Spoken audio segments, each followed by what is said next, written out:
ವಯಸ್ಸು 36, ಮದುವೆಯಾಗಿಲ್ಲ. Bank balance 10 ಕೋಟಿ, ವ್ಯವಹಾರಕ್ಕಾಗಿ 15 ಕೋಟಿ, ಬ್ಲ್ಯಾಕ್ ಮನಿ 20 ಕೋಟಿ, ವೈಟ್ ಮನಿ 15 ಲಕ್ಷ. ಇರೋಕೆ ಬಂಗ್ಲೆ, ಓಡಾಡೋಕೆ ಕಾರು, ಮಾಡ್ತಿರೋ ವ್ಯವಹಾರ ಅಡ್ಡದಂದೆ. ಬ್ಯಾಗ್ನಲ್ಲಿ 1 ಕೋಟಿ ಇದೆ. ನನ್ನ ಲೆಕ್ಕಾಚಾರ ಯಾವತ್ತೂ ತಪ್ಪಲ್ಲ. ನಾನು ಹೇಳಿದ್ದು ಸುಳ್ಳಲ್ಲ. ನೀನು ಕಾಕಿನೂ ಅಲ್ಲ, ಮಾಟಗಾರ ಇರ್ಲಿಕ್ಕಿಲ್ಲ. ಜ್ಯೋತಿಷಿನೂ ಅಂತೂ ನಾನು ಸಾಧ್ಯನೇ ಇಲ್ಲ. ನನ್ನಲ್ಲಿ ಬಂದು ಇಷ್ಟು ಅರ್ಥವಾಗಿ ಹೇಳ್ಬೇಕಾದ್ರೆ ಧೈರ್ಯಕ್ಕೆ ಕೊರತನೇ ಇಲ್ಲ.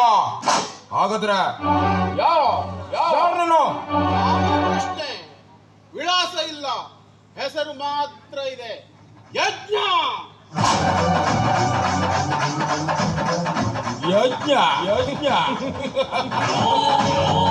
ನೋಡ್ಬರಿ, ಹರಿಯುವ ನೀರಿಗೆ ಪಕ್ಷಿಗಳು ಬರುತ್ತವೆ, ಮೃಗಗಳು ಬರ್ತವೆ. ಒಂದು ನೀರು ಕುಡಿಕೊಂಡು ಹೋಗ್ಬೇಕು ಅಷ್ಟೇ. ಹಳ್ಳಿ ಹುಕ್ಕಿ ಹರಿದರೆ ಇಡೀ ಗುಡ್ಡ ಕುಸಿತ ಹೋಗ್ತದೆ.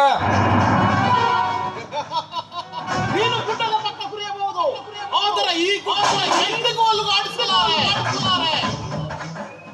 ಗುಡ್ಡ ಕುಸಿಯುವಂತೆ ಮಾಡುವ ಸಾಮರ್ಥ್ಯ ಈ ನದಿ ಎಂಬ ಧರ್ಮದರ್ಶಿಯಾಗಿದೆ.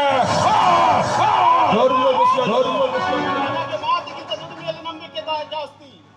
ನಿನ್ನ ಲಾಭದಲ್ಲಿ ನನ್ನ ಪಾಲು 1 ಕೋಟಿ. ಕೋಟಿ ಕೊಡಲು ಇದೇನು? ನೀನು ಲೂಟಿ ಮಾಡಿದ ಹಣವಲ್ಲ. ನನ್ನ ಪಾಲಿಗೆ ನೀನ್ ಯಾರೋ? ಇದರಲ್ಲಿ ನನ್ನ ಶ್ರಮವಿದೆ, ಬೆವರಿದೆ. ಬೆವರಿನ ಹಣವಾದರೆ ಬೇಡಿಕೆ ಇಡುತ್ತಿಲ್ಲ ಮಿಸ್ಟರ್.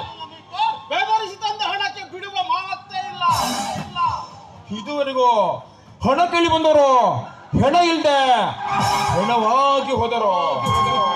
ಇನ್ನು ಕೆಲವರು ನನ್ನನ್ನ ಪ್ರಶ್ನಿಸಲು ಬಂದವರು ಉತ್ತರ ಕೊಡುವ ಮುನ್ನವೇ ಉತ್ತರ ಕ್ರಿಯೆಗೆ ಒಳಗಾಗಿ ಹೋದರು.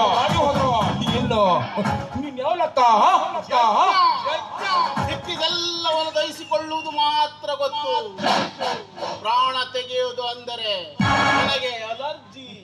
ದೇಹದ ಭಾಗ ಎಲ್ಲಿಲ್ಲದ ಎನರ್ಜಿ. ಭಯ ಹುಟ್ಟಿಸೋರು ಭೂಮಿ ಒಳಗಡೆ ಹೋದ್ಮೇಲೆ ನಾನು ಈ ಸೌಧ ಕಟ್ಟಿರೋದು. ಮಿಸ್ಟರ್ ಧರ್ಮ, ನಿನ್ನನ್ನು ನಾನು ಬೆದರಿಸುತ್ತಿಲ್ಲ. ನಿನ್ನ ಲೋಕಾಯುಕ್ತಕ್ಕೆ ಗೊತ್ತಾಗದೆ ನೀನು ಬಂದಿಖಾನೆಗೆ, ನಿಮ್ಮ ಹಣ ಸರ್ಕಾರ ಖಜಾನೆಗೆ.